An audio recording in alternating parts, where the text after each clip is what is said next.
Hi friend বন্ধুরা, চলে এলাম সকাল সকাল চলতে বেরিয়েছে। এটা আমার শহর।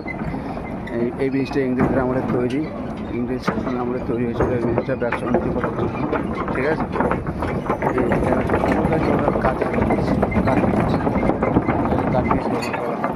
আর ওই সামনেটায় আছে নীল নীল মানে ওখানে নীলকুঠি বলে একটা জায়গা আছে। ওইখানে তখনকার দিনে নীল চাষ হতো। আমরা যে জামা কাপড়ে নীল দিতাম না আগে, সাদা জামা কাপড়ে, সেগুলো চাষ হতো। এখন তো উজালা হয়ে গেছে, ওই নীল থেকে উজালাটা এখন নীল চাষ করা হতো। সামনেটা কুটির মাঠ বলে একটা জায়গা আছে, ওটা নীলকুঠির নামে পরিচিত। আর এই ব্রিজটা ইংরেজদের আমাদের তৈরি, ব্যবসা বাণিজ্য করার জন্য এই জলপথে